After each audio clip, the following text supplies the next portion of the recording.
Welcome to The Awakened Heart, a podcast for healing women, a place where your voice matters, your body is sacred, and your journey home to yourself is honored no matter how winding the road. I'm Autumn Moran, licensed professional counselor, life coach, yoga instructor, and ultimately your companion on this sacred path we call healing. I offer therapy for clients in Texas and life coaching for neurodivergent women everywhere, especially late diagnosed women ready to unmask, claim their authenticity, and finally live the life that's been calling to them, to you. Today we're going to talk about something that lives deep in our bodies, something that might feel so familiar you don't even recognize it as a problem anymore. Drumroll, please. And that will be walking on eggshells in your relationships. That constant monitoring, scanning for safety, calculated self-censoring, maybe some hypervigilance that never quite shuts off because you just can't, because your nervous system has learned a long time ago that survival depends on reading the room, managing all the moods, and keeping all the peace for everyone. If you're walking on eggshells in your adult relationship, this probably isn't the first time. For most of us listening, trauma experienced, neurodivergent, this is a pattern that started in childhood. This is a trauma response. Excuse me. This is your fawn response showing up in intimate relationships because it's the survival strategy that kept you safe when you were small and had no other options.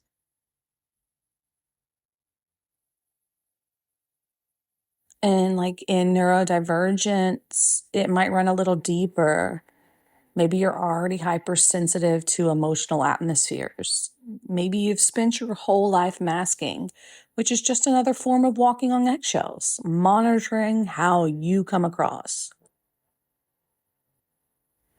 Adjusting yourself constantly to be acceptable. Maybe rejection sensitive dysphoria makes any hint of disapproval feel like alienation. Maybe you've been told your whole life that you're too much, too sensitive, too dramatic. So you learn to make yourself smaller, quieter, more manageable. I'm clearing my throat for the last time. Sorry. And now you're here in an adult relationship doing the same song and dance, except now you're exhausted. Now you're losing yourself. Now you want solid ground, right? You're tired of this dance. But what can be really hard in this dynamic is, what do you do when the only one willing to change is you?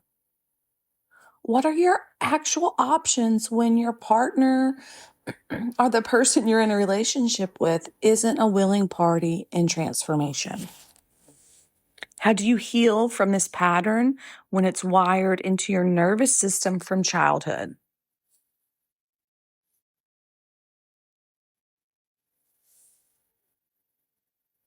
I mean, this is kind of the reality for a lot of people. You're not alone here if this resonates. I see this often. I was motivated by this episode's topic from the past couple of weeks of just working with clients.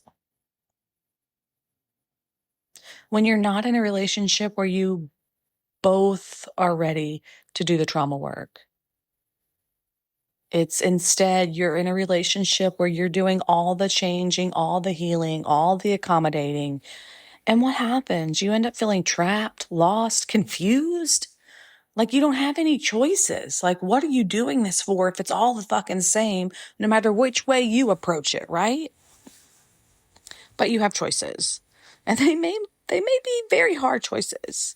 They most likely might involve choices that you don't want to face. But these choices exist. And a part of healing is seeing them, acknowledging them, trying to be clear about them. So today I want to explore with you through a trauma-informed, neurodivergent affirming lens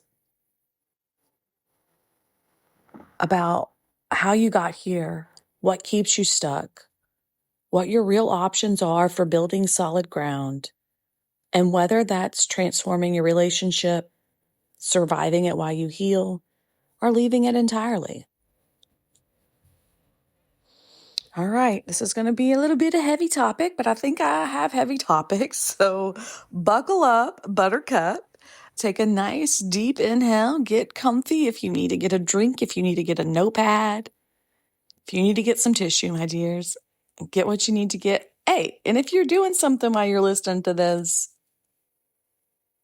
if anything gets heavy, just take a beat, take a breath, say something kind to yourself.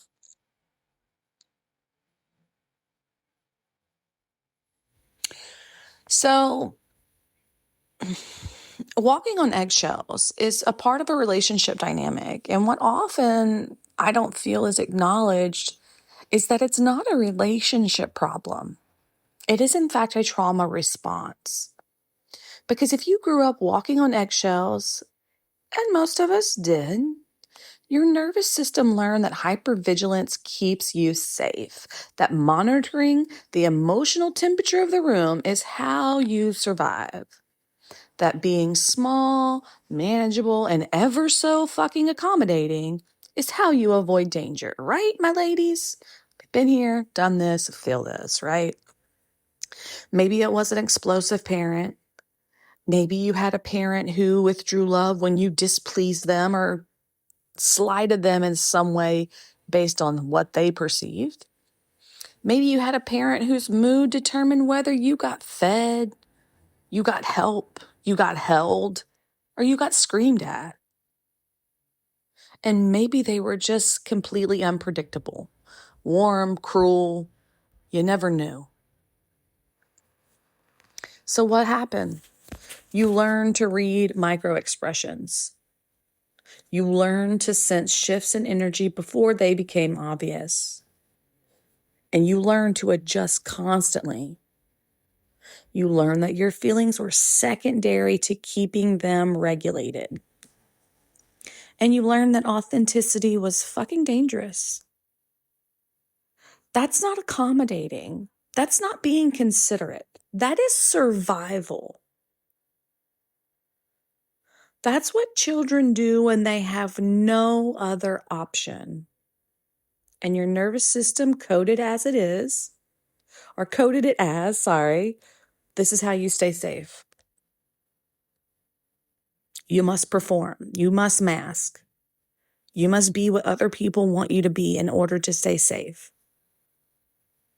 And now you're in an adult relationship and the same system is activated, except now it doesn't feel like a choice. It feels like who you are.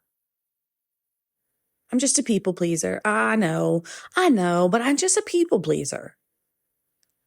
Where did we get that?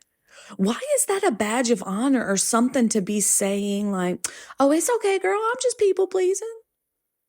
Can we stop right there and acknowledge, Miss Ma'am, that you're saying that you're actively having a trauma response all day, every day?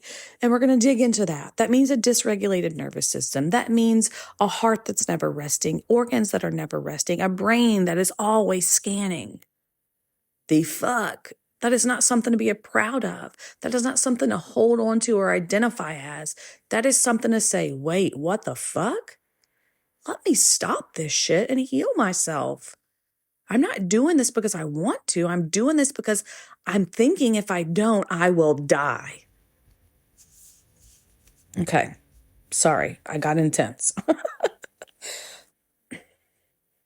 So let's I think I just went over it. I got ahead of myself, but thinking about what happens in your body day to day.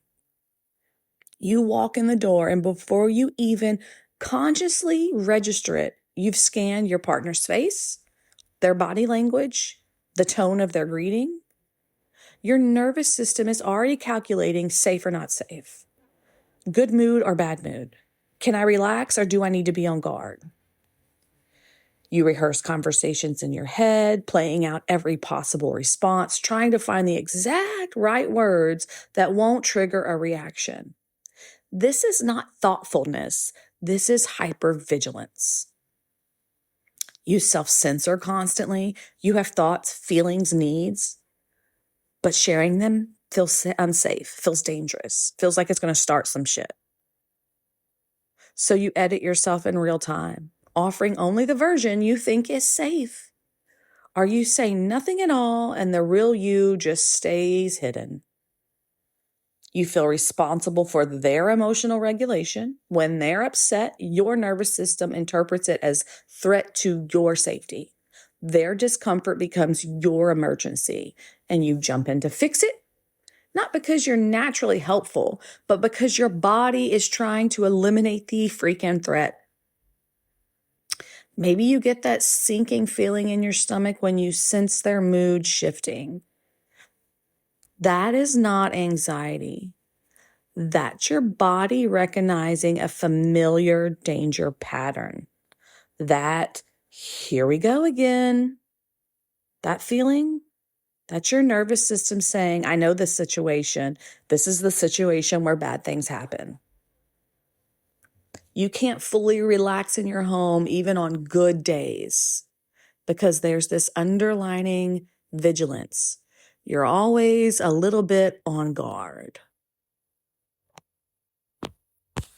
And if you're neurodivergent, this pattern often has additional layers that make it even more entrenched.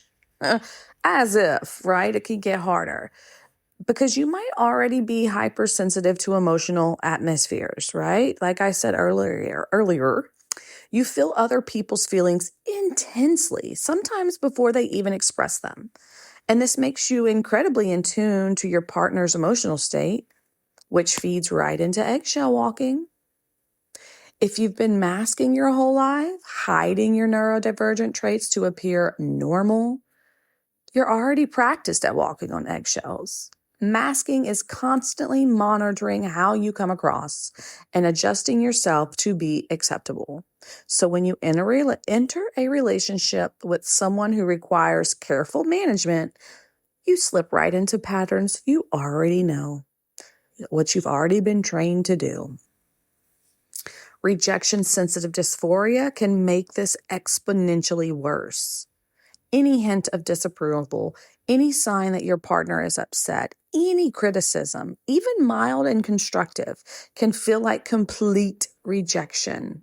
So what happens? You work incredibly hard to prevent any scenario where you might be criticized or rejected. Which means what happens?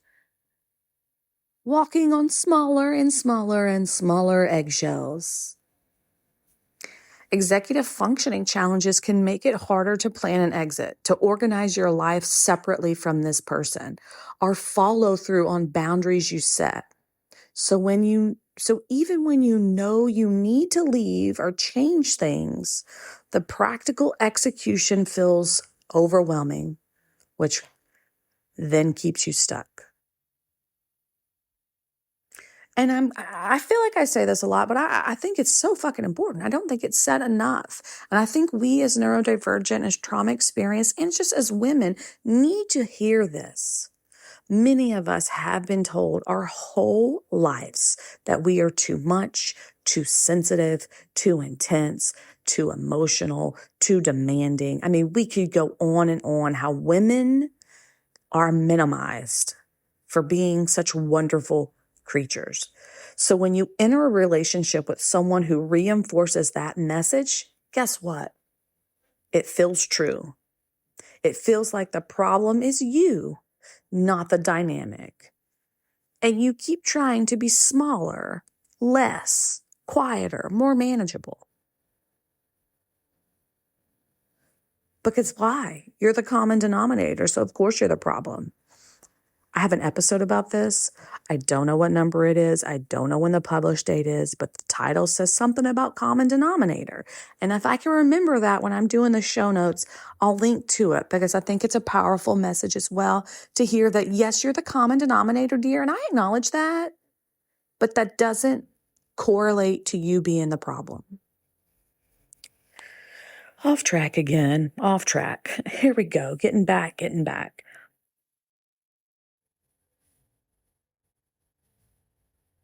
I know that understanding that this is a trauma response, not a relationship skill deficit, it changes everything.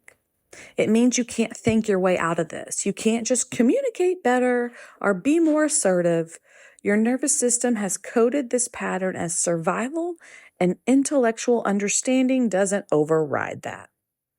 It means the solution isn't just couples therapy or relationship books. The solution is trauma healing, nervous system regulation, somatic work that helps your body learn a new definition of safety. It means you're not weak or codependent or broken. You're responding exactly how a traumatized nervous system responds when it encounters familiar danger. And it means that if your partner isn't willing to do their own trauma work, isn't willing to understand how they're activating your system, isn't willing to create actual safety, you're not in a relationship problem that can be solved with better communication. You are in a trauma reenactment, and you might need to make a different choice to heal.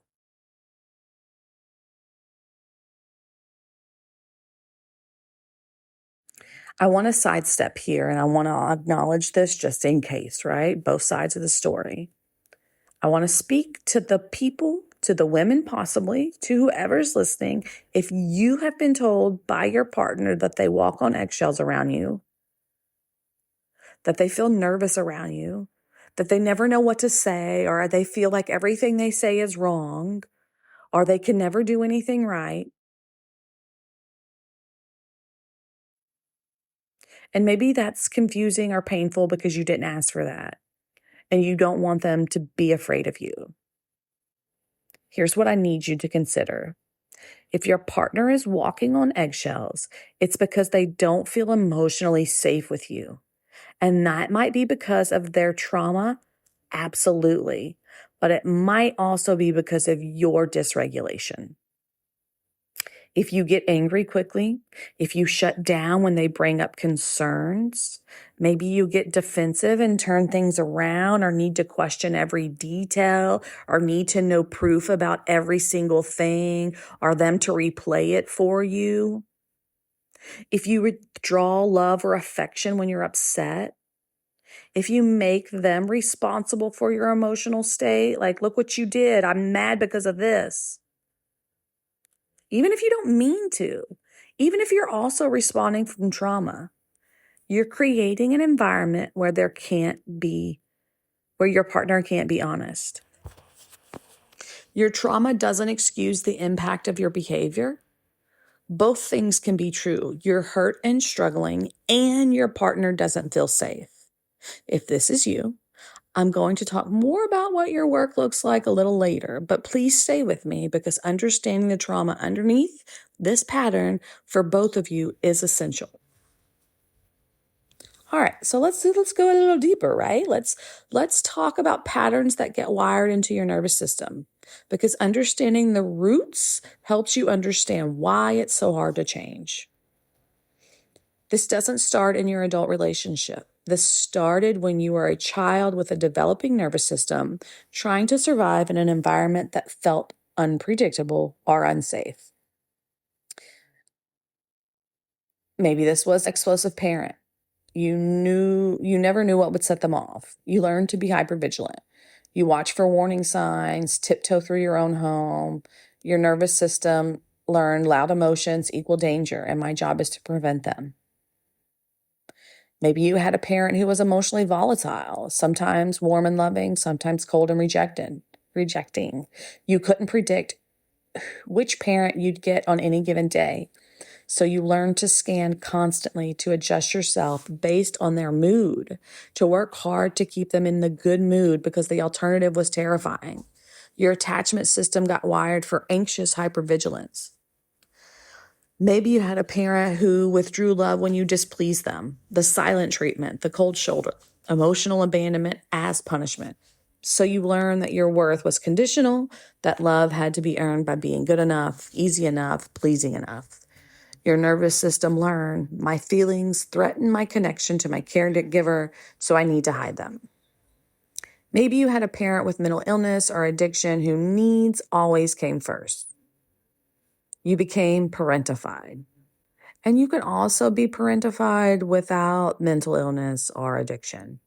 You learn to regulate them instead of them regulating you. You learn that your job was to manage their emotional state, to be the stable one, to sacrifice your needs for theirs. Your nervous system learned I'm responsible for other people's feelings and my needs don't matter. Maybe you had a parent who was critical and perfectionistic. Nothing you did was good enough. You learned to constantly monitor how you were being perceived, to adjust and perform and perfect, always trying to earn approval that never quite came. So what did your nervous system learn? I am fundamentally unacceptable as I am, and I need to work hard to be tolerable. And maybe you experienced overt abuse, physical, sexual, emotional. You learned that adults were dangerous and fucking unpredictable. You learned that your safety depending on being invisible, compliant, whatever kept you safe in the moment. Your nervous system learned hypervigilance is survival.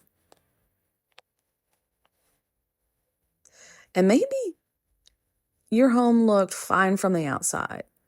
There was no obvious abuse, but there was emotional neglect, emotional unavailability, subtle invalidation. Your feelings were dismissed. Your needs were inconvenient. You were told you were too sensitive, too dramatic, too much.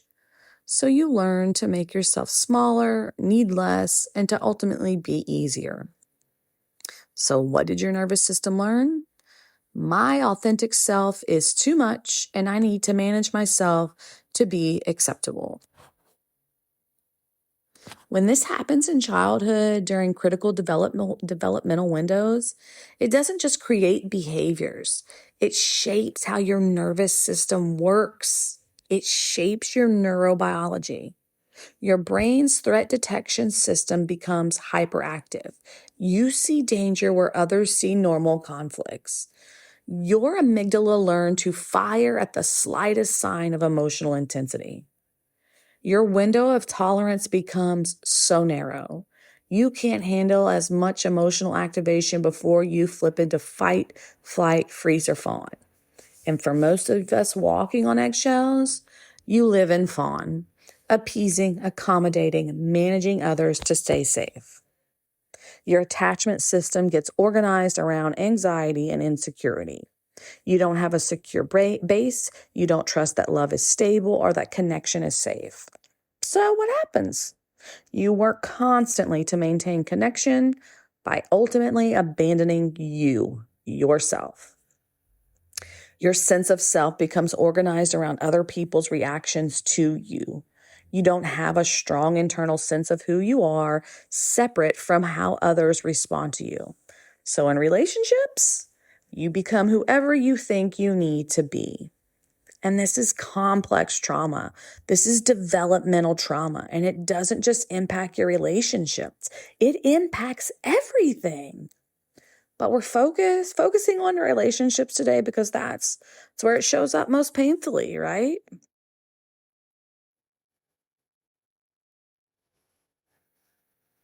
And in neurodivergence, growing up, in this kind of environment, you often got hit twice. First, you already had nervous system differences that made you more sensitive to emotional stimuli, more prone to overwhelm, more likely to notice subtleties others missed. So you picked up on your parents' dysregulation even more intensely than a neurotypical child might. Second, You were likely already getting the message that you were too much in some way. So you were already learning to mask, learning to monitor how you came across, learning to make yourself acceptable. And that created a perfect setup for becoming the expert eggshell walker. And many of you were also punished more harshly for your neurodivergent traits. Your emotional intensity was met with anger or deception. Your need for routine and predictability was dismissed as being difficult. Your sensory needs were ignored. Your different way of processing was treated as defiance. So not only did you learn to walk on eggshells, you learned that your authentic neurodivergent self was fundamentally ugly, unacceptable. And that makes it even harder to show up authentically in adult relationships. Yeah? I mean, fuck yeah. So, moving on. Heavy shit. Let me slow it down. So what about the person whose reactivity creates the eggshells? Because they also usually have childhood trauma and it's just manifesting differently. Maybe they were in a home where emotions were explosive, where intensity was the only way to be heard. So they learn that if they don't react big, they don't matter. Their nervous system learned emotional intensity is how I get my needs met. Maybe they grew up with caregivers who are emotionally unavailable or dismissive. So now when their partner has needs or feelings that differ from theirs, it triggers old abandonment wounds. Their nervous system interprets any conflict as rejection, so they defend against it with anger or withdrawal. Maybe they experienced abuse or neglect and never learned emotional regulation because no one modeled it for them. They genuinely don't have the skills to sit with uncomfortable feelings without discharging them onto someone else. Maybe they've always been told they were the problem, that their feelings were too much, that they needed to be quieter or smaller. So now they swing in the other direction. They refuse to be silenced. They haven't learned the difference between being authentic and being dysregulated. Maybe they're also neurodivergent and their emotional intensity is part of their neurology. They feel things bigger and react faster, and they never learned how to regulate their emotions in ways that don't impact others. I'm not excusing the behavior. I'm sharing this so you can maybe understand. This is often trauma meeting trauma. Two wounded nervous systems in a relationship, each triggering the other's deepest wounds. But, and this is very fucking important, understanding where someone's behaviors come from doesn't mean you have to tolerate it. Your partner's trauma is not your responsibility to fix, and it doesn't justify making you feel unsafe in any way. You carry these patterns into adult relationships because your nervous system is still operating on childhood programming. When you meet someone whose emotional intensity matches your parents', your nervous system recognizes it. And it activates all those old survival strategies. So it's like this saying, your nervous system will choose familiar chaos over unfamiliar comfort. So this is why logically you can know that you deserve better, that this isn't healthy, that you should leave or change things, and you still feel frozen. It's not weakness. It's your nervous system doing what it was trained to do. This is trauma reenactment. You're unconsciously drawn to familiar dynamics because familiarity feels like truth to your nervous system, even when familiar means pain. And the little really fucking insidious part is when you're in a relationship that mirrors your childhood dynamics, part of you thinks, if I can just get this person to love me, accept me, stay regulated around me, then I'll finally prove I'm worth it. I'll heal that original wound. But you can't heal childhood wounds through adult relationships. You can only reenact them until you do the actual trauma work to rewire your nervous system. When your partner's dysregulation triggers you, your body goes into fawn responses. You appease, you accommodate, you manage. This temporarily reduces the threat. They calm down, the conflict ends, which reinforces to your nervous system, see, this works. This keeps you safe. Keep doing this. But it doesn't actually create safety. It creates the illusion of safety by preventing conflict in the moment. And over time, you're teaching both your nervous system and your partner that managing your behavior is how peace happens rather than addressing the actual problem. This is operant conditioning at the nervous system level. Every time you walk on eggshells and successfully avoid their reaction, your brain says, this is the right strategy, and the pattern gets more deeply ingrained. If there's unpredictability in your relationship, sometimes they're loving and wonderful, sometimes they're angry and critical, your nervous system gets caught in an intermittent reinforcement pattern. This is one of the most powerful forms of conditioning that exists. The good moments feel so good, especially in contrast to the bad ones.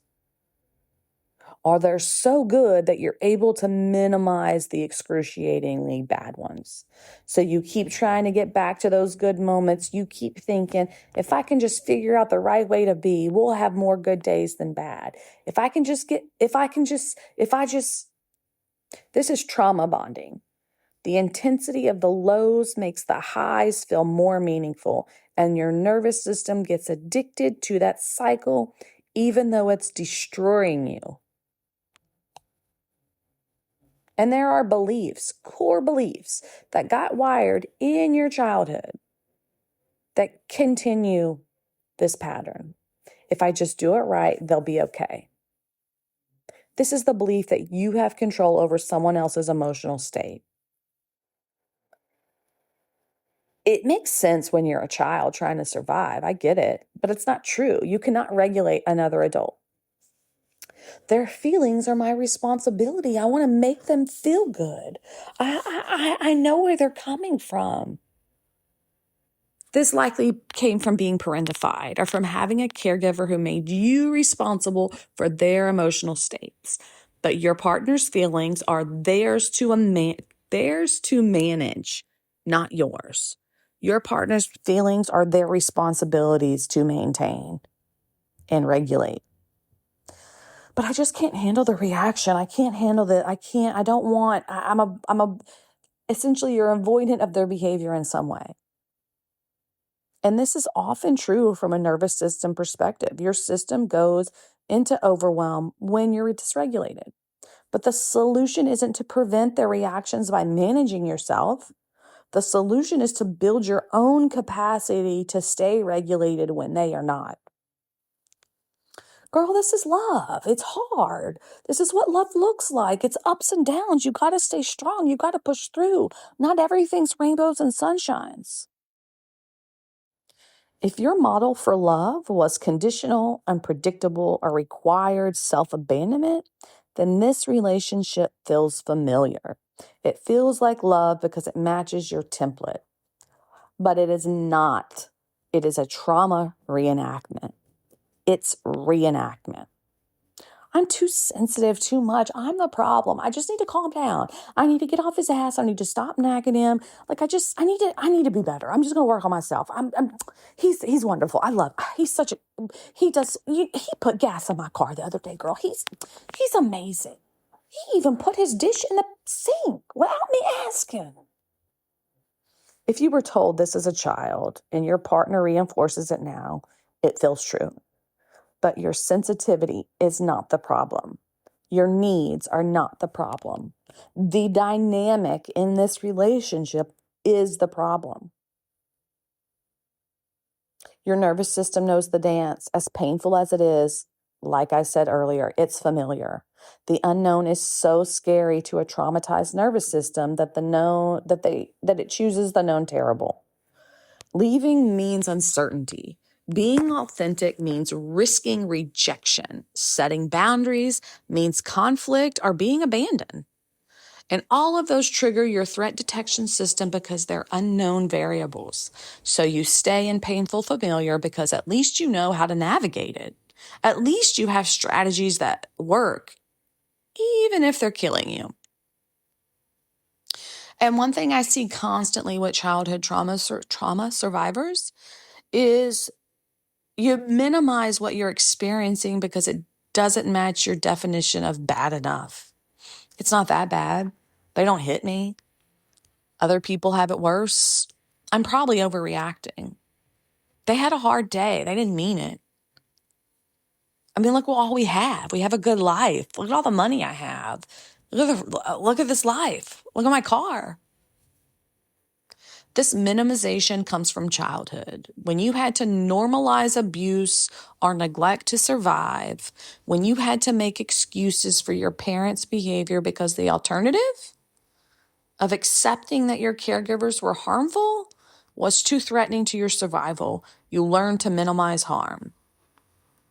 And you bring that into adult relationships. You tell yourself it's not that bad, even when you're walking on eggshells on the daily. Even when you can't relax in your own home, even when you're losing yourself. Like, think about that. Can you relax? Can you lay on the couch and watch TV all day and not do the dishes, not put away laundry, not go grocery shopping, but essentially watch the game all day? Without worrying about what your partner will say, without worrying about what their mood or reaction will be when they come home, without worrying about what expectations they have on you or how you need to perform so that they can be happy.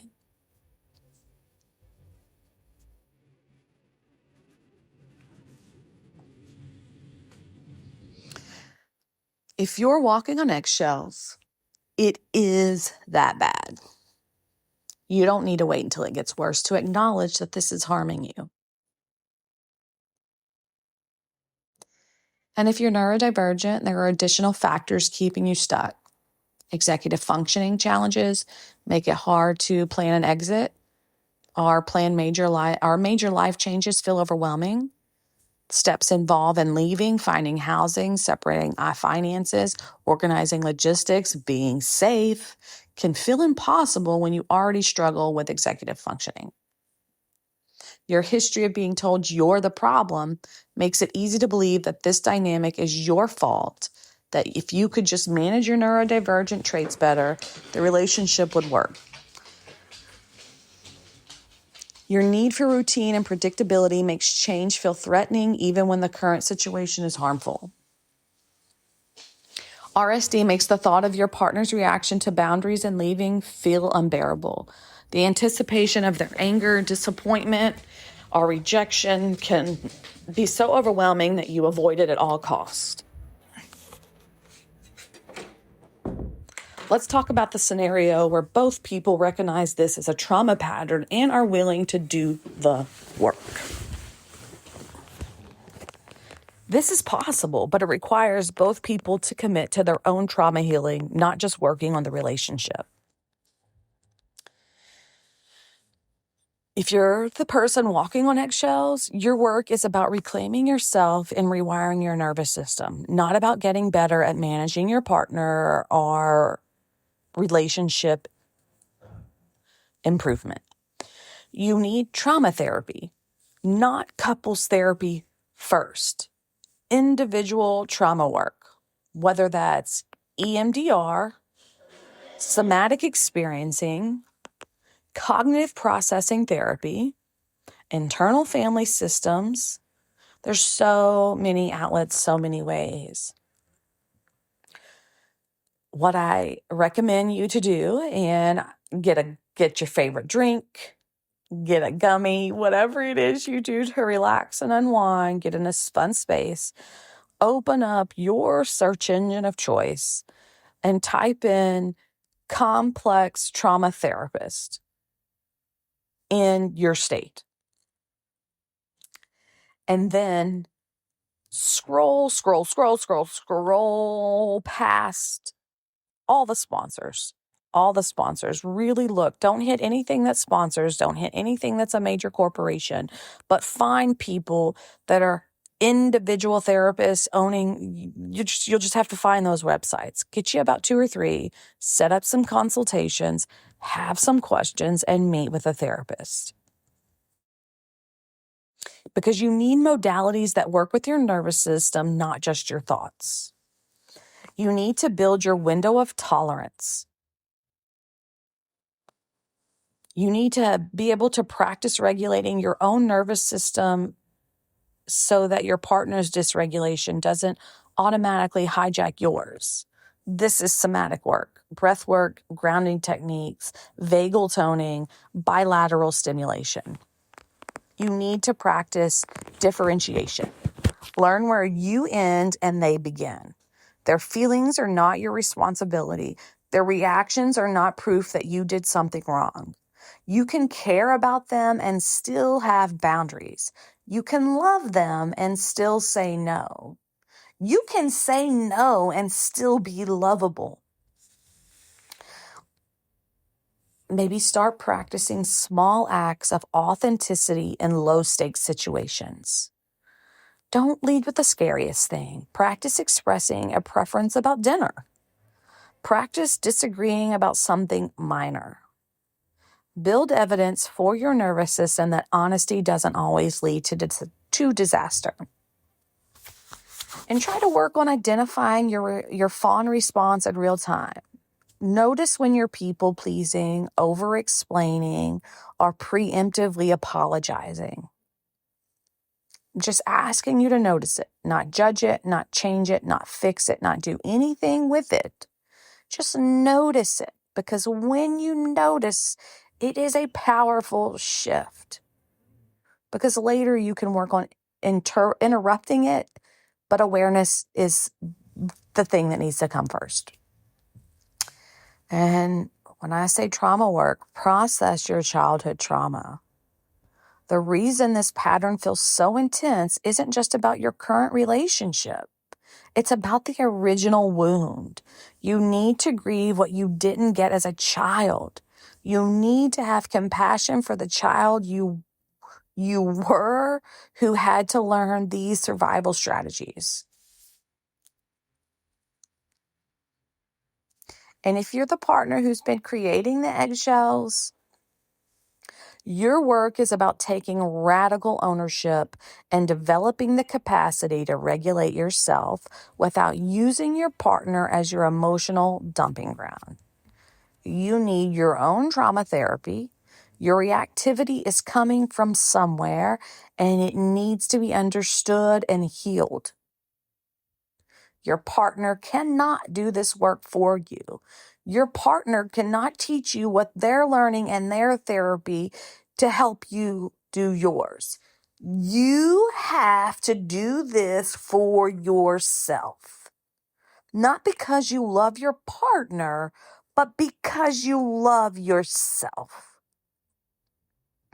Learn your escalation patterns. What happens in your body before you explode, before you shut down? Do you feel heat, tension in your chest, a racing heart? Learn your early warning signs so you can interrupt the pattern before you're fully activated. When you notice these patterns, walk away, learn to self-soothe. If you don't know what that means, go to a therapist, join a support group, use Google or AI.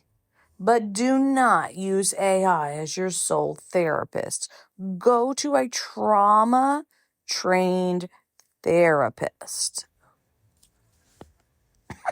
Sorry, I got a little heavy there.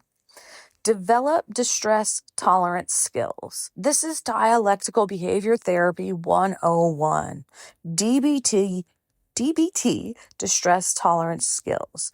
When your partner says something that bothers you, that discomfort is yours to sit with. Practice the pause. Practice feeling uncomfortable without immediately discharging it onto them. And this might mean literally leaving the room to regulate yourself before responding. You're not leaving to room to build your argument. You're leaving the room to calm yourself down so that you can come back and have a healthy conversation. And I want you to own the impact of your behavior without being defensive. I realize my reactions have made you feel unsafe. That's not who I want to be. I'm working on it. Not, I'm sorry, but not, I wouldn't react that way if you didn't. Full stop. Take freaking ownership. And when you have a rupture, practice repair consistently.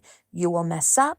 The goal isn't perfection. The goal is coming back after ruptures. I was dysregulated earlier and that wasn't okay. I'm sorry. What do you need from me now? How can we heal now? Are you ready to talk now? What action step can we do? What solution can we have? How can we avoid this happening in the future? Actively invite honesty and then prove it's safe through your actions. I know I've reacted defensively before, but I really want to hear what you're feeling. Even if it's hard for me, I want to know. And then when they tell you something hard, you have to practice staying regulated over and over until they believe it's safe. Get support for your own regulation, whether that's therapy, medication, support groups. You need help building these skills because if you could have done it alone, you would have already done it, my dear, and we wouldn't be here. So stop acting like you don't have any growth to grow. Be fucking for real. Stop being old school where you think self-help, mental health is stigmatized or above you or below you or whatever. Like, really, all that is, when I hear those responses, I see an avoidant human who doesn't want to deal with their own problems, who doesn't want to heal, who would rather stay in this current discomfort than go through something hard and feel better. I am sassy today. My bad. And for both people, if you're both committed to change, you need to understand that this is trauma work, not relationship work. You're both healing old wounds that are getting activated in this relationship. Slow down all difficult conversations. When things start escalating, pause. Have a code word. I love to say pineapples, right? That was my first code word when I started working with clients. It's like if somebody is dysregulated, if you start feeling the warning signs, if it gets too heated, if you feel unsafe, pineapples. And when one of us says pineapples, we have an agreement that we will shut down what we're doing. We will walk away from each other for 15, 20 minutes, and then we will come back after we self-soothe and after we've come back with a solution.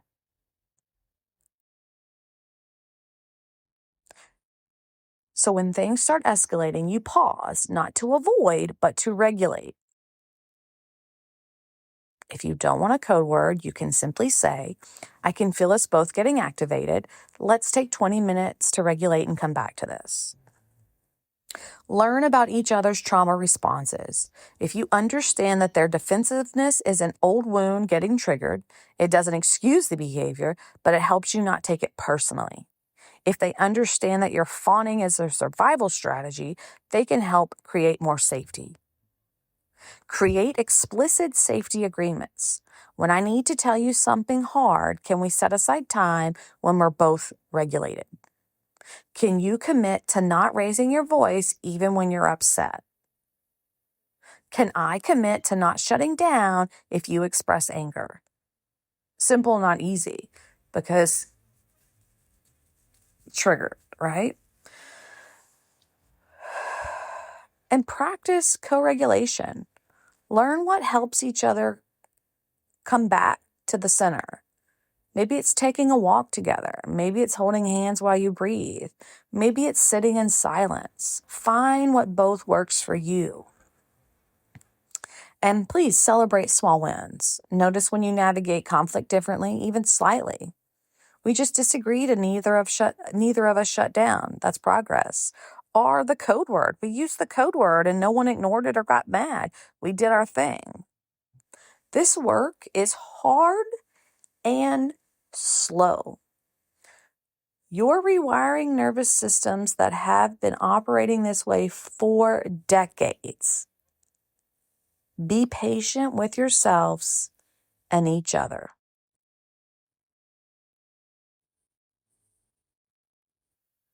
So, what do you do when your partner isn't willing to do their trauma work? When they won't acknowledge that their behavior is a problem? When you're doing all the healing and they're still activated and reactive and making you feel unsafe?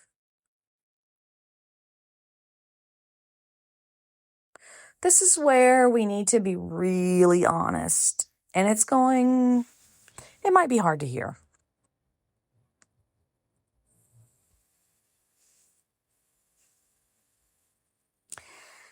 So, if your partner consistently creates an environment where you can't be honest, blames you for their emotional reactions, minimizes or denies your experience, that's not how I said it, that's not what I did, tell me what I said, you're too sensitive, you're being too much, punishes you for speaking up through anger, withdrawal, silent treatment, or some other consequences. You know how they treat you when you try to advocate for you. Who refuses to take accountability or do their own work, or who makes temporary changes only when you threaten to leave and then they revert back. This might be emotional abuse, and I don't use this term lightly. Abuse is about power and control. It's about one person creating a dynamic where the other person can't be their authentic self, can't have needs, can't disagree without consequences. And here's what's crucial to understand about trauma and abuse. You cannot heal from childhood trauma while actively experiencing abuse in your adult relationship. The abuse reactivates your trauma constantly. You're trying to heal a wound while someone keeps reopening it. You cannot fix an abusive dynamic by managing your behavior better. The problem isn't your communication skills. The problem isn't your trauma responses. The problem is that your partner is creating an unsafe environment, whether consciously or unconsciously. And no amount of your therapy, your self-work, your trauma healing will change that because they're not willing to look at themselves. When you're alone in this work, you have 3 options, and none of them are easy. All of them require a lot of fucking courage. But I want to be honest, right? Because pretending you don't have choices keeps you stuck. So option 1, stay and accept it. This means truly accepting that this is who they are and this is what this relationship is. Not hoping they'll change, not waiting for them to wake up, not believing that if you heal enough, they'll suddenly see the light. True acceptance means this is what it is, they are not going to change, and I'm choosing to stay anyway. Very few people can do this in a healthy way. Most people who think they're accepting are actually just resigning themselves while a piece of them dies slowly, and resentment and hatred and negativity are always there. If you choose this option, you need to be brutally honest. Can I accept this without resentment? Without losing more of myself? Without damage to my mental or physical health? And can I truly make peace with this being my life? And for most people, the answer is absolutely fucking not. And that's not failure. That is clarity. Option 2. Stay and change yourself. This means building internal resources and boundaries while remaining in the relationship. This is not about fixing the relationship. This is about survival and self-preservation. Build your own regulation capacity. Work on regulating your nervous system so their dysregulation doesn't automatically hijack yours. This doesn't fix the problem, but it helps you survive it with less damage. Set boundaries even when they're not respected. I'm not available for conversations when you're yelling. I'm going to step away. They might escalate. They might punish you. But the boundary essentially protects your nervous system. Reclaim pieces of yourself outside of the relationship. Can you be authentic with friends? Can you journal your real feelings? Can you maintain connection to who you are, even if you can't show that in your relationship? Build external support. You cannot do this alone. Get a therapist who understands trauma and relational dynamics. Find friends who see you clearly and don't gaslight you. And you can create emotional distance while remaining physically present. This is sometimes necessary for survival. You're in the relationship but not fully invested because you're protecting your core self. This is like the art of detachment when you're in like a relationship with substance user. But I need to be clear. This is a survival strategy, not a solution. This is what you do while you build capacity to make different choices, or while you navigate practical barriers that make leaving complicated right now. This is not sustainable long term. Staying in a relationship where you can't be authentic, where you're constantly regulating around someone else's dysregulation, where you have to protect yourself from your partner, this has cost. Real cost to your nervous system, your mental health, your physical health, your sense of self. And option 3, get the fuck out of there. Leave. And sometimes leaving is the only way to stop the trauma reenactment and actually heal. And I know this feels impossible. I know there are real fucking barriers, especially in the environment of our country, of our economic system right now. Financial dependence, children, fear of their reaction, hope that they'll change, cultural and our religious expectations, isolation, trauma bonding that makes leaving feel so unbearable, even when safety is destroying you, or even when I'm heated. I get so mad. I get so mad at the world because it's like, I want women to be able to be independent and free on their own if that's what they choose to, especially if the people around them are not safe. But we live in a world where women have lesser opportunity, lesser resources. Half the time, we're not even believed when we disclose the abuse. The abuse. We're dismissed. We're picked over. And then we have the children. And if our partner has more of the finances, they may take our children away. And then they're going to abuse our children. There's no good way out of this. All of this is real. I'm not minimizing this. And I'm putting this out in the world now. So if there is someone that knows how to write grants, if there's someone who wants to get in business and wants to create a nonprofit for women who seek independence and safety with themselves, their children, or their pets, not a domestic violence shelter. I'm talking about a nonprofit that helps women get housing, get jobs, get therapy. I mean, it's a domestic violence shelter without the domestic violence shelter. So I want to be able to give people the ability to be independent to not rely on someone that's harming them.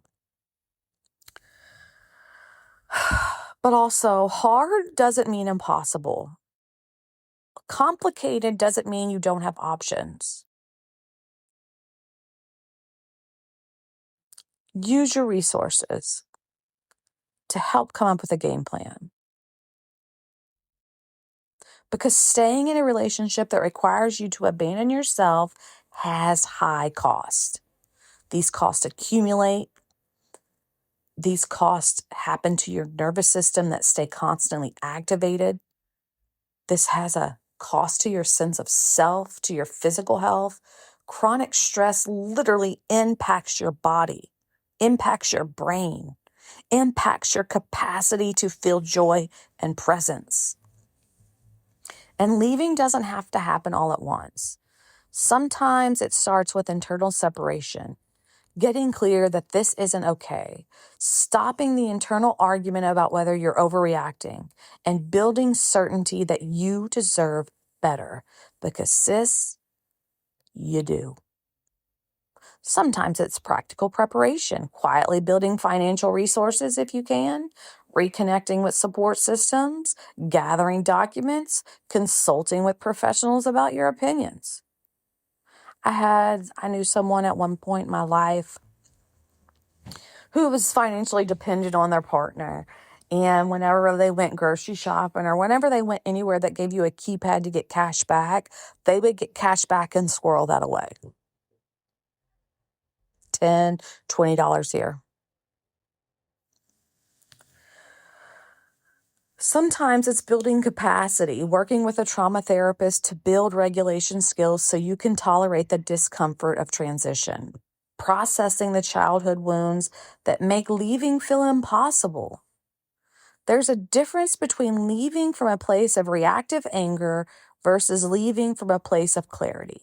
Both are valid, but the second is usually more sustainable because you've released the fantasy that they'll change and you've made peace with what it is.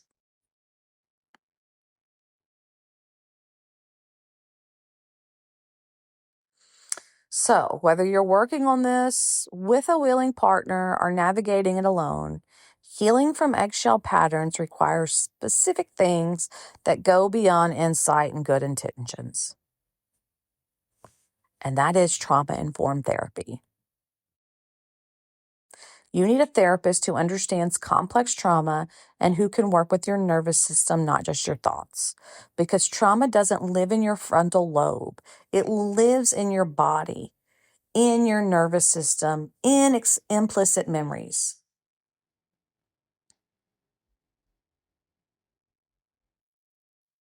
There has to be a daily practice of nervous system work. It's not something you do once a week in therapy.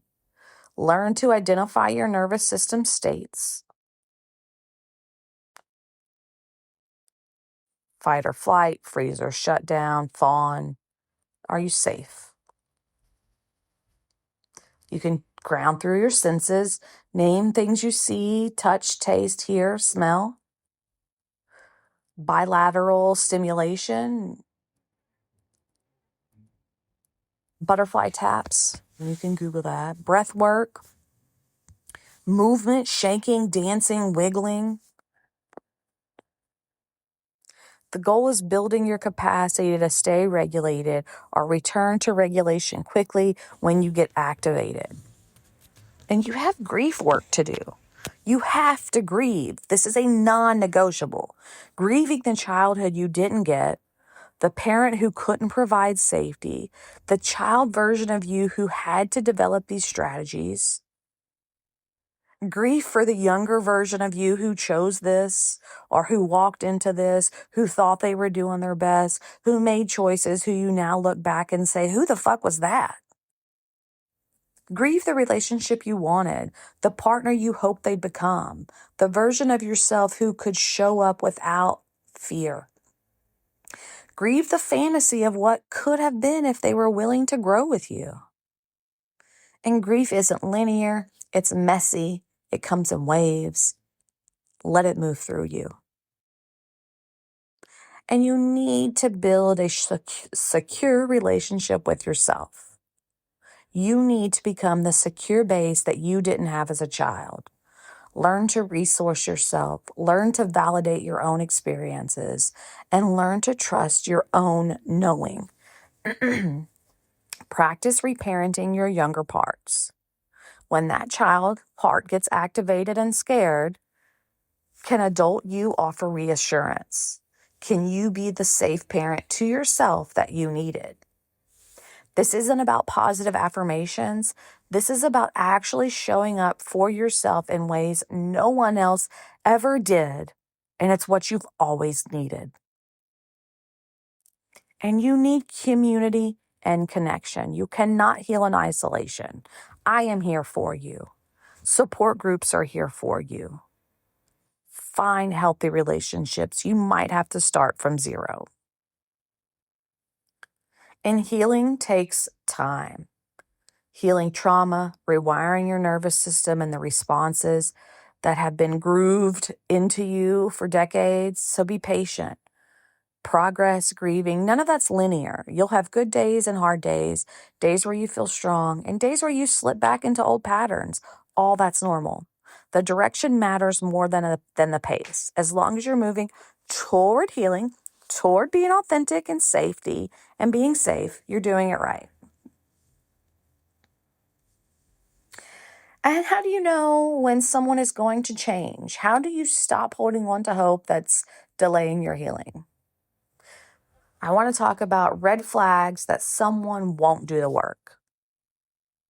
Maybe they blame you for their reactions consistently. You made me so angry. If you hadn't said that, I wouldn't have gotten upset. There's no ownership. They gaslight you. That didn't happen. You're remembering it wrong. You're too sensitive. That's not what I said. Because they make you doubt your experience. They refuse accountability. When you name the impact of their behavior, they deflect, they defend, they turn it around. They need details. They need to show, you need to reenact it to show all the proof. Or they bring up your past mistakes. There's never genuine, I hurt you and I'm sorry. They make temporary changes only when you threaten. Then once they feel secure that you're over it, they revert back to who they are. And this cycle can repeat for years. I said it before, and I'm going to say it again. One major red flag is they won't go to therapy. They won't read books. They won't do anything differently. They won't even acknowledge there's a fucking problem that requires their participation in solving.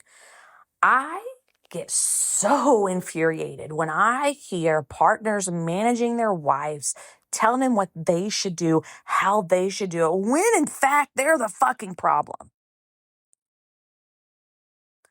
I am angry about it. Be better.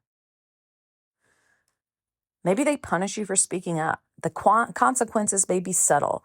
They may withdraw, they may be cold with silent treatment, or it might be overt, yelling, breaking things, threatening to leave. But the message is clear. Your honesty has consequences. And how many times is enough? There's no magic number, but if you've clearly named the problem, explain the impact, ask for change, offer to go to therapy together, and nothing has shifted in months or years, this is your answer. Because Maya Angelou said, when someone shows you who they are, believe them the first time. I am not 3 strikes, you're out. I am not even 2 strikes, you're out. You show me who you are one time, and that's all the information I need to know. You don't need to show me twice. At some point, continuing to hope for change is participating in your own harm. It's a trauma response. The hope that if you just find the right words, the right approach, the right way to be, they'll finally see you and change. But you've been trying and it hasn't worked. Not because you're doing it wrong, but because they're not a willing participant.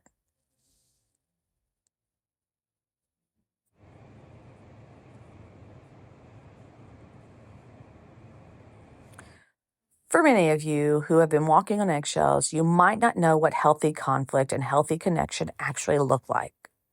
So, healthy conflict. In a secure relationships, conflicts exist. It's not the presence of conflict that's the problem. It's how you navigate it.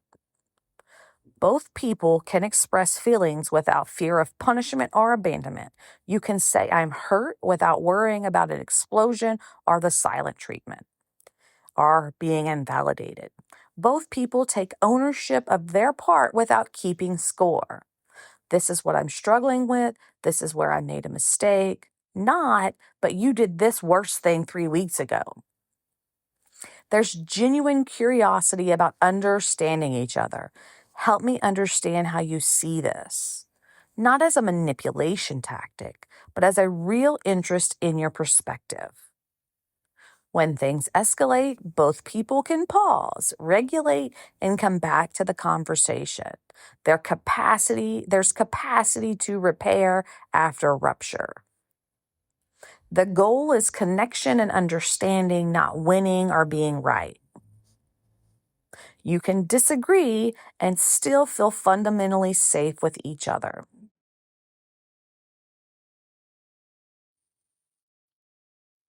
And if you have children and you're walking on eggshells in your relationship, I need to talk about what they're learning. Children are incredibly attuned to emotional dynamics. Even if you're trying to hide it, they feel the tension. They notice that you're different when your partner is around. They're watching how conflict gets handled, how emotions get expressed, and how boundaries work. When they watch you walk on eggshells, they learn their authentic feelings and needs should be suppressed to keep the peace. Your child learns that other people's emotions are more important than their own. Your child learns that love looks like self-abandonment and hypervigilance. They learn that they should monitor other people's moods and adjust themselves accordingly. They learn that speaking up has consequences. They also learn from watching their reactive partner that emotional intensity is how you get your needs met. It's okay to make others responsible for your feelings and that you don't need to regulate yourself if others will do it for you. So you're teaching your children to repeat this cycle, to mistreat their partners, and to not learn what love really is. And these lessons get wired into their developing nervous system. I don't care how many times you tell them the right way, they're going to do what you do. That old saying, do as I say, not as I do, that is so shitty. Makes me so angry and it's so disgusting. What a cop-out for parenting.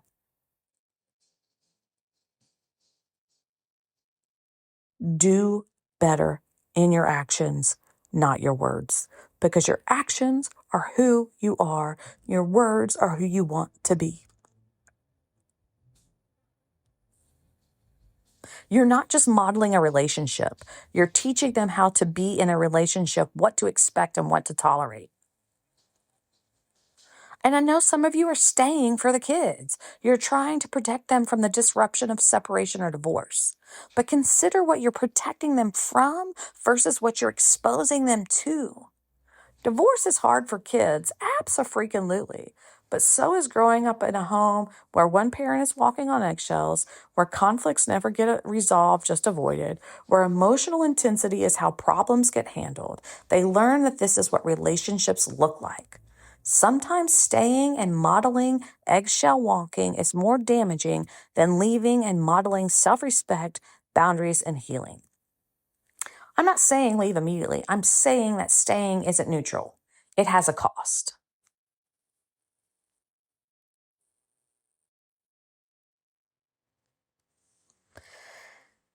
If you're listening to this and you recognize yourself as the person who creates the eggshells, thank you for staying. This is taking courage. You might feel defensive, ashamed, angry. All that's okay. They all make sense. Your emotional reactivity, whether it's explosive, anger, cold withdrawal, defensiveness, or making them responsible for your feelings, is creating an environment where they can't be honest. That doesn't make you a bad person, but it does mean you have work to do. Your intensity likely comes from your own trauma.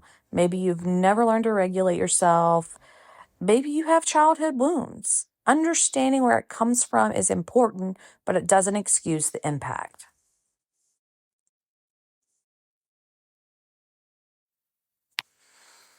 So you've got work to do. You've got trauma work to do. You need to speak with a therapist. Practice repair consistently. Actively invite honesty and regulate your emotions. Learn how to self-soothe. Talk about your childhood.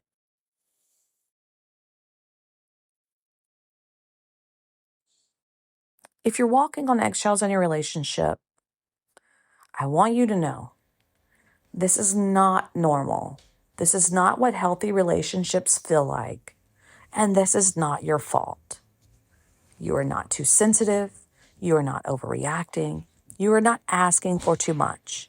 The bare minimum of a healthy relationship is feeling emotionally safe to be yourself. This pattern comes from trauma. It lives in your nervous system, and healing is required more than trying harder in your relationship. This requires trauma work. If your partner is willing to do their own work, transformation is possible. It's hard, but it is definitely doable. If they're not willing, you have to make different choices because you cannot heal from childhood trauma while actively experiencing emotional unsafety in your adult relationship, because this pattern just keeps getting reinforced. Your options might all feel terrible, but staying in a relationship that requires you to abandon yourself isn't neutral. It has real cost to you, your nervous system, your mental health, your physical health, your sense of self. And solid ground doesn't always mean a transformed relationship. Sometimes it means finding your own footing regardless of whether your partner changes. And sometimes it means walking away from the eggshells entirely, even when that feels impossible. You get to choose. Even if no one modeled that for you, you get to choose you. Even if it feels selfish, even if it's messy and hard and scary, you get to choose yourself.